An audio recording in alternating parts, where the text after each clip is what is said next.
Okay, so William, thank you for taking the time to talk to me today. I know we're going to have a very interesting conversation.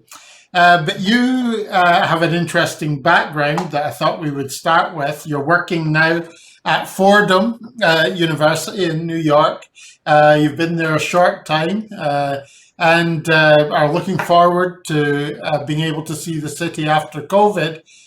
But can you tell me what you're doing at Fordham, what your job is, what you focus on, and maybe a little bit about how your career took you to this point? Yeah, well, thank you, Peter, for having me on. I am originally from Ghana. I did my undergraduate degree studies at the Nelson Mandela University in South Africa. There I did a bachelor's degree in computer science. So I was really interested in computers and sort of how to use them sort of in an e-commerce sense. But sort of along the way, I developed an interest in economics. And so I did a master's degree in economics after that. And then I worked for a few years as an economics lecturer at the Nelson Mandela University. And sort of while doing that, I developed a keen interest in politics, specifically sort of how and why the military sort of takes over in the form of military coups. And so I came to the University of South Carolina to do a PhD in political science, where my main focus was on military coups. But I have always sort of maintained an interest in how computer technology interacts with economics in terms of international trade, and sort of how those two then interact with power, politics, and sort of international relations between states. As you mentioned, I am currently an assistant professor of international politics at Fordham in New York City, where my research mainly focuses on cyber conflict, on international trade, and military coups. Fascinating, a fascinating combination, which we're going to explore as we have our discussion today. I can imagine that cyber conflict can appear in many ways, and which are a lot of which perhaps are developing today. I thought I'd start by, as an introduction for the people watching, to ask you to give me a summary of what the term cyber conflict covers. Yes, you are right that cyber conflict is used in a variety of contexts to mean different things. But cyber conflict sort of generally is used to mean the use of computers and sort of digital technology to attack the systems of another state in a way that is sort of similar to how nations would go to war with each other. So for example, if the US was at war with another state, and that state then launched a cyber attack to shut down the command and control systems of the US military, that would be a cyber conflict. In my own research, I use cyber conflict in the context of state-sponsored or offensive cyber operations against the sort of systems of another state. So for example, if you have state-sponsored hackers from Russia, Iran, China, North Korea, etc., launching sort of cyber attacks against government agencies, against firms, NGOs, educational institutions in the US, sort of mainly with the aim of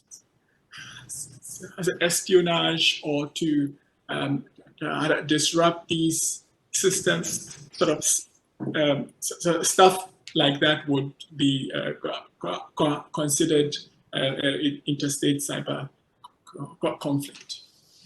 Thank you. And your approach, you said that you take a quantitative approach to cyber conflict. And I was intrigued by that. I wondered if you could explain what that was. Well, yeah, the sort of main thing is that the bulk of the work in the literature on cyber conflict and cyber attacks are based on more qualitative analysis. So mostly very sort of detailed case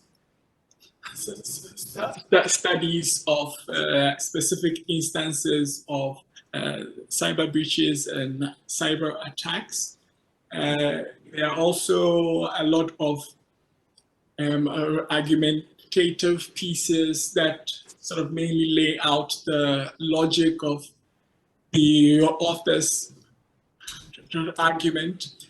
These studies are useful, and they have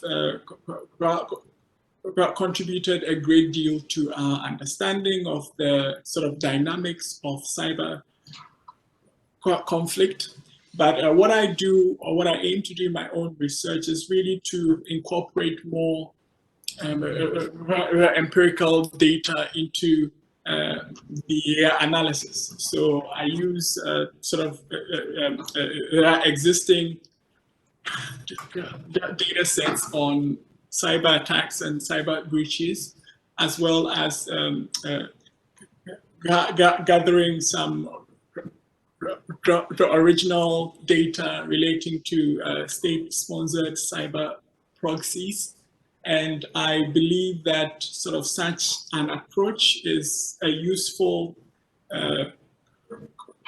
complement to the sort of more established qualitative approaches that we currently have. And I would usually assume that a quantitative approach would allow you to understand the extent of the cyber conflict that was taking place, perhaps to look at the various types of cyber conflict, understand which were more influential, and also understand the extent of their impact, I guess. Yes. Which very valuable things to know, I would think. Yes. Okay, so in my limited knowledge of cyber conflict, I understand there's some debate about the extent of our vulnerability to cyber attacks today. And I just wondered what you thought about that. How vulnerable are we? Should people be worried about the potential for cyber conflict and cyber attacks? Well, I mean, I would say that we are as vulnerable as we have ever been to cyber attacks, because you see, as our computer systems become more and more integrated and sort of adds more things, right? So our cars, our satellites, our electricity and water systems, etc. As all those things become increasingly connected with each other, and also connected to the internet, we again become increasingly vulnerable that unauthorized people, also known as hackers, either acting on their own or sponsored by a nation state, could gain access to these systems. And some of these unauthorized users may have malevolent intents, and they could maybe sort of try to hijack these systems and use them for profit, or to cause physical damage in the real world. And so really we can only hope that as our vulnerability to cyber attacks has increased, again, as a result of sort of the increased interconnectivity of our systems, that we are also becoming better at cyber security. Yes, I hope so. So you recently published an article which examined the relationship between cyber conflict and trade. And I was interested in what that relationship was and how you discussed it inside that article. Could you talk about that? Yes, as I mentioned earlier, I have an interest in international trade and cyber conflict. So my latest article really is aimed at examining how international trade relations between states really affect their propensity to engage in cyber attacks. So in that article, I made the case that, especially when it comes to trade, that states would engage in sort of cyber attacks really as a form of industrial espionage. That means sort of to steal trade secrets and other proprietary information that they do not have. I make the argument that states that already incorporate a lot of trade secrets and proprietary information in their domestic production, again, because they have maybe very innovative firms or research institutions, etc., that they are often less likely to engage in state-sponsored industrial espionage than those who lack such information. In that article, I also argue that the states that are rich in proprietary information are also likely to have a very high level of intra-industry trade. Right? That simply means that they import and export the same or similar products, right? So, say, for instance, states that would import and export high-tech products. On the other hand, there are states that have high levels of inter-industry trade.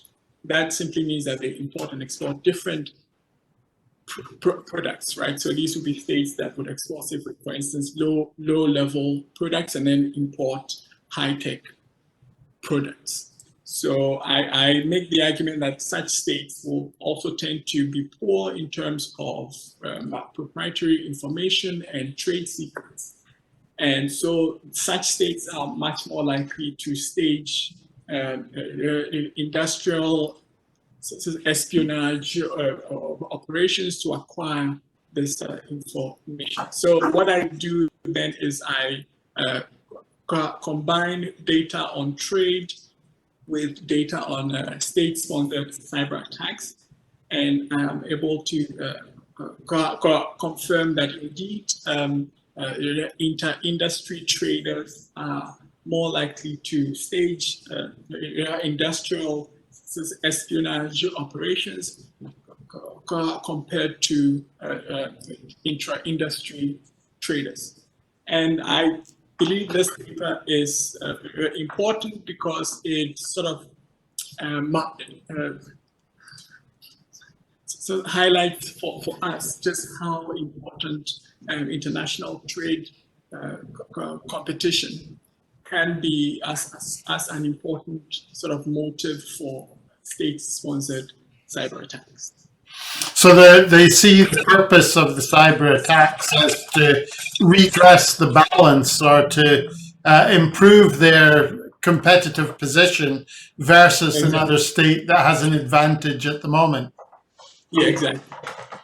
Oh, very interesting. And presumably, if it does alter their trade position, that'll have an impact on international trade and the balance of international trade if that was to continue. Exactly. Yeah. In fact, that is the sort of next paper that I'm thinking of we're working on, just to see what the sort of backlinks are to that. Yes. Yeah, and I guess from a quantitative position, is it working? Is this something that they're gaining measurable benefit from? Well, that still remains to be seen. There is an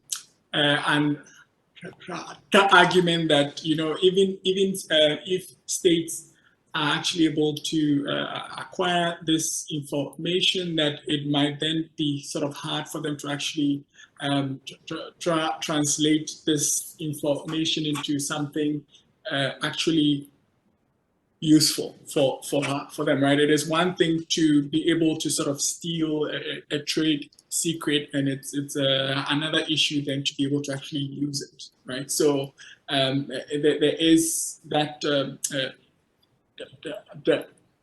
debate currently going on, right, as to sort of how useful this is. But I would say that is a secondary issue to sort of states that have the capacity and sort of tools and desire to actually sort of steal this information. They will first try to acquire it, and then worry about how they're going to sort of use it, or how sort of useful this would be to them later on. So again, these are all interesting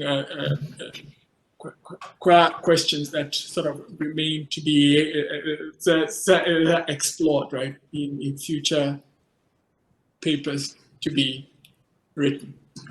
You'll have a lot of work in your new job at Fordham, and yes, it seems like there are many areas that could still be explored there around the extent of the impact that there might be, and whether it's necessary to actually do anything about it. But on the other hand, too, we understand that the concentration of power or perhaps of economic strength that may arise from having a technological advantage today would be a part of the context that this would be happening in. Very interesting. We could go a long way with that. I did want to go next, though, to the role of the tech sector as far as cyber conflict goes. And they create a lot of the tools and platforms that might be used in cyber conflict. And so I was interested to know what role the technology industry itself might have in cyber conflict. Yes, you are right that a lot of the sort of tools that are used in cyber industrial espionage and cyber breaches and sort of cyber attacks do come from the tech sector. But many of these tools and techniques can also be used to prevent cyber attacks. In fact, a lot of these tools and platforms were actually developed with good intentions. But tools are tools, right? It depends on who wields them. So in the right hands, I think they can be used for a great deal of good, and in the wrong hands, a lot of damage, right? So really, I think it is incumbent on the technology industry to really try to continue to develop tools and the techniques platforms, etc., that empower the cyber good guys, right? Those who are on the side of cyber security and in using these tools to sort of further the interests of society, while sort of keeping an eye on building safeguards and resilience into the systems to limit the damage that can be done should the sort of tech fall into the wrong hands. Yeah, so you're saying that the tech industry can't completely control what gets done with their products, but at the same time they should be conscious of it and do what they can to minimize it, the negative impact. Yes. Okay, so foreign policy, interestingly, I think at the moment we're seeing the emergence of the foreign policy that the Biden government is going to pursue. We've seen various elements of that appear over the past couple of months. I'm interested in how cyber conflict is influencing foreign policy in countries today. Well, Peter, the influence of cyber technology on foreign policy is still relatively very limited. States, to a large extent, still prefer to conduct foreign policy the way it has always been done, right? Through diplomacy, public statements, international cooperation, and engagement. However, as cyber technology changes and improves, we can expect that computer and cyber technology might sort of come to play a bigger role. Specifically as to what role that is and how that sort of plays out, that remains to be seen. Okay, we'll keep watching, and but alongside that, I guess the relationship between cyber conflict and different forms of warfare, particularly alongside conventional warfare, perhaps insurgency.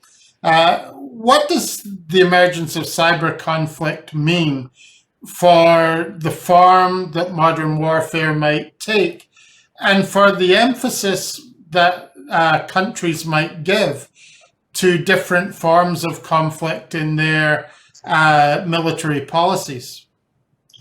Well, a lot of the sort of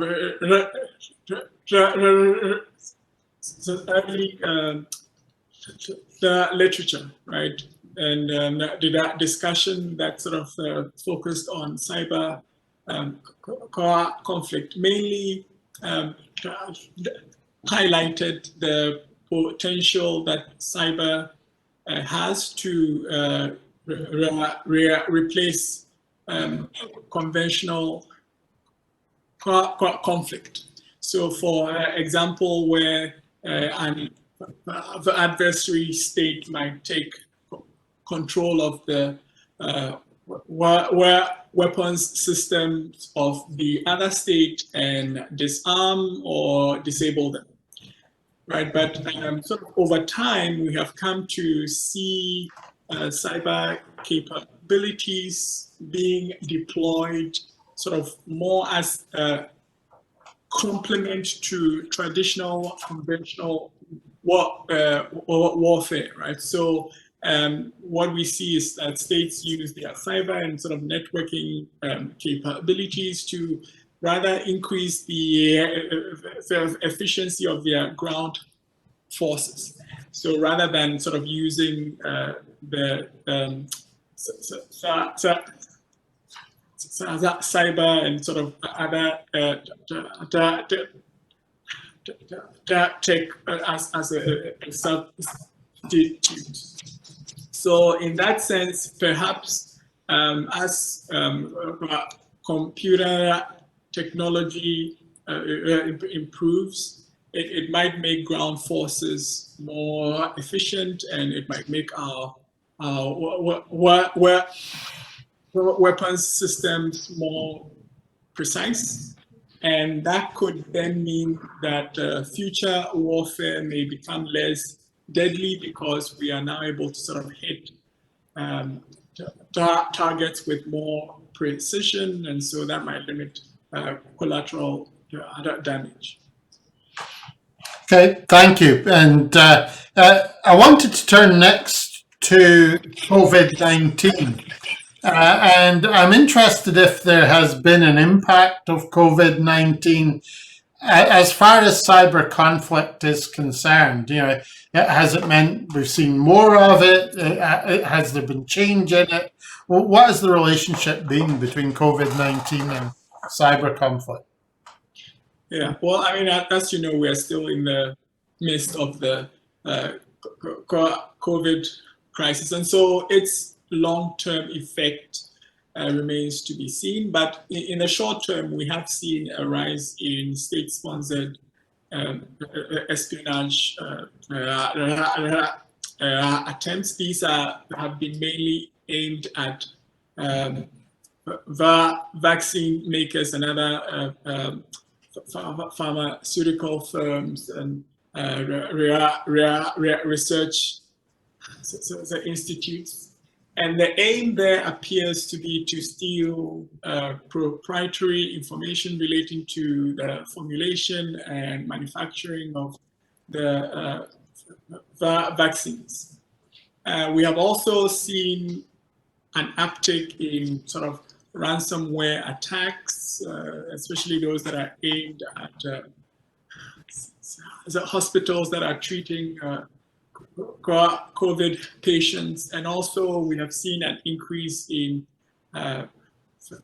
phishing attempts. We've seen an increase in cyber fraud attempts from cyber criminals and organized cybercrime groups who mainly sort of aim to profit from the pandemic.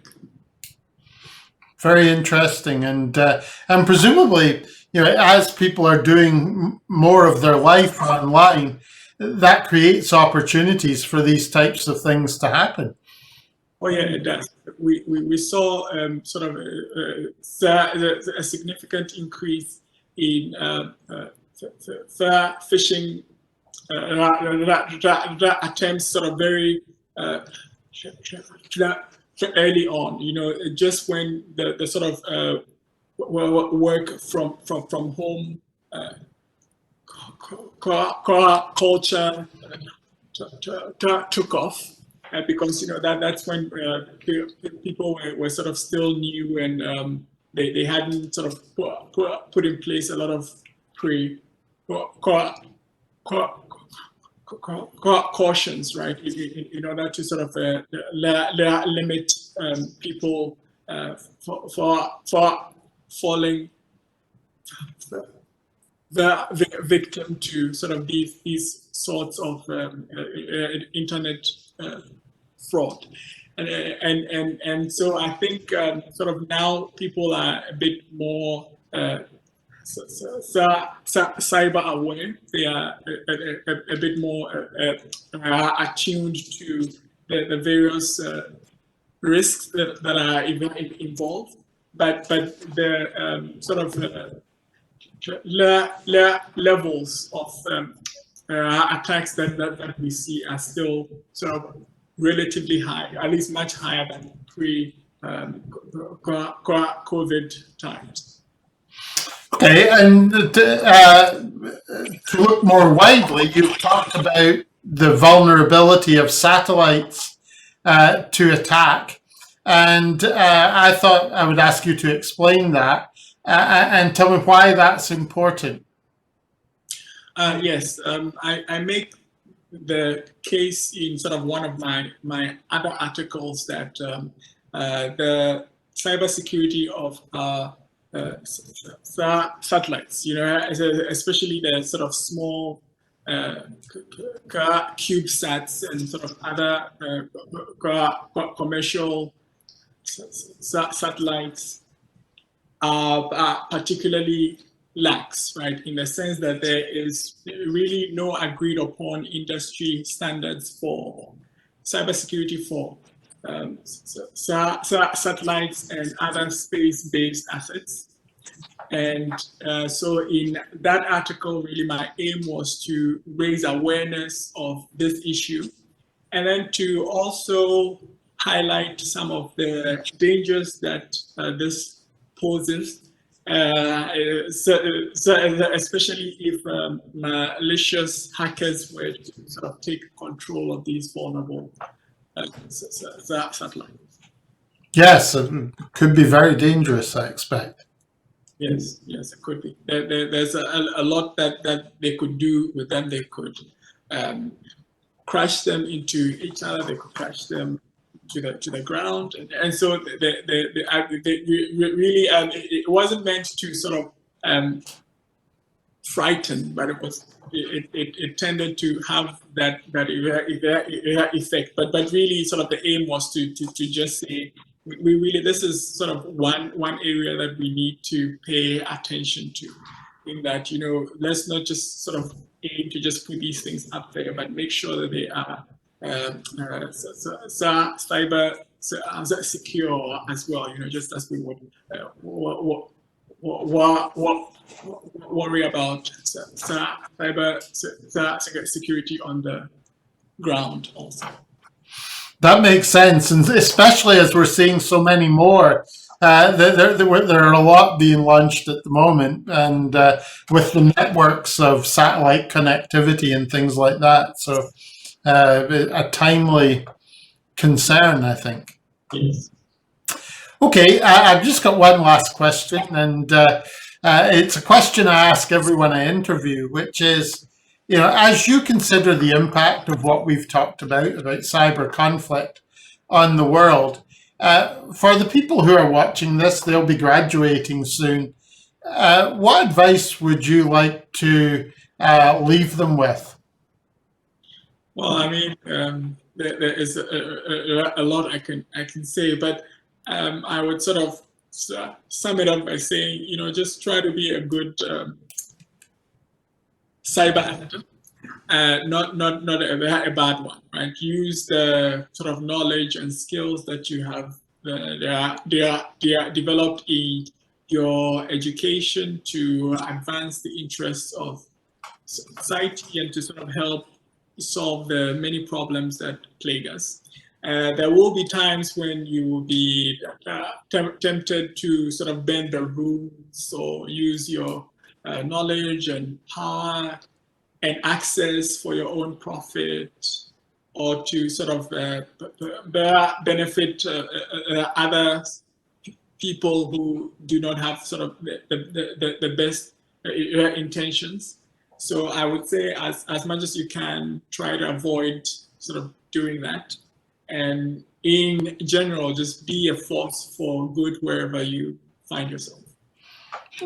Excellent advice, I think. And thank you for talking to me today, William. I really appreciate it. I know it'll be valuable for the students. I am very happy to do it. And thank you, Peter, for having me on as well.